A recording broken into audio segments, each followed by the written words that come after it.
Après plusieurs mois de préparation, les Gervaisiens ont pu participer au tant attendu vide-grenier. Si certains étaient un peu en retard pour l'installation de leur stand, la majorité des brocanteurs d'un jour étaient fin prêts pour accueillir les badauds. Le vide-grenier au Pré Saint-Gervais, c'est maintenant une institution. C'est un lieu de rencontre qui est attendu toute l'année par nos concitoyens et c'est un moment privilégié parce que c'est d'abord et avant tout un merveilleux exemple du lien social où les gens se rencontrent, discutent, échangent tout en vidant leur grenier. Et quand on vide le grenier, on gagne un petit peu de sous et c'est par les temps qui courent une chose essentielle. Et en effet, ce vide-grenier permet surtout de donner une cohésion entre les Gervaisiens en renforçant le lien social. Tout le monde peut se retrouver et c'est vrai que la braderie est un peu le déclencheur de cette réunion.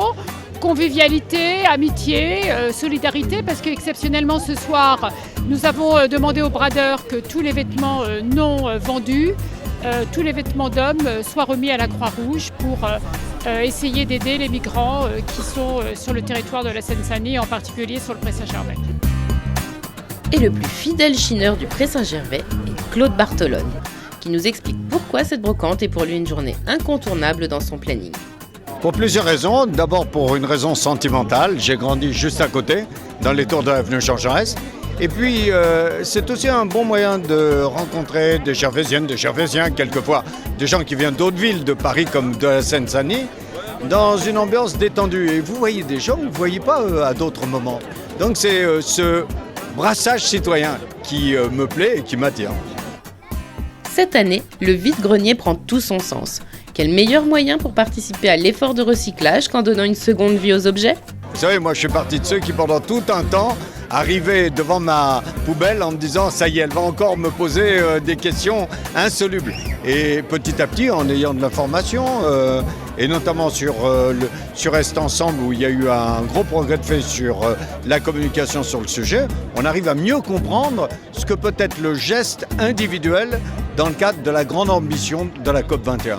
Et à en croire les Gervaisiens, ils sont déjà bien sensibilisés aux questions du recyclage. Participer au recyclage et donner une deuxième vie aux objets, ça fait partie de mon mode de vie depuis des années. Je ne m'habille pratiquement qu'en vide-grenier. Je travaille beaucoup avec la recyclerie. Je recycle toutes mes affaires, je n'achète plus rien en magasin de neuf. Et surtout pour tout ce qui est vêtements, etc. Moi j'achète tout en brocante. Évidemment que c'est important de recycler les articles, les objets, parce que c'est vrai que ça sert à rien de fabriquer et de jeter. On pollue beaucoup plus la planète et plus vite. Je trouve que les meubles qui ont un passé donnent une âme aux appartements et du coup ça change tout. Tout a une seconde vie. Effectivement, il ne faut rien jeter en fait. Il faut tout recycler. Ce qu'on constate sur cette manifestation, c'est la multiplicité d'un certain nombre de stands, d'associations qui se sont créées autour d'initiatives citoyennes que je veux saluer et que je veux accompagner en tant que maire. C'est un travail indispensable si on veut construire la société écologique et solidaire pour les générations à venir. Cette magnifique journée a fait la part belle aux associations. Cette année, nous avons rencontré l'une d'entre elles qui se marie parfaitement dans l'esprit du vivre ensemble gervaisien. Je suis présidente d'une association qui s'appelle Les Copains d'abord, un collectif en fait de parents gervaisiens. Et en fait, l'idée c'est de pouvoir collecter des fonds pour pouvoir en fait financer l'achat d'un vélo triporteur qui sillonnerait les rues du Pré Saint-Gervais en différents points importants. Le parcours est déjà défini. Et puis dans l'idée de proposer des collations, des goûters, enfin voilà, de recréer du lien social et d'être en proximité avec les parents. Si je devais acheter un seul objet pour cette brocante, ça serait quoi ? Allez, un train électrique pour ma petite fille. Aujourd'hui, un jogging. J'ai vu une vieille lampe tout à l'heure au début de mon parcours qui me plaisait beaucoup. Je vais peut-être y retourner pour voir si elle est encore là. Si je devais acheter un objet, ça serait une chaise.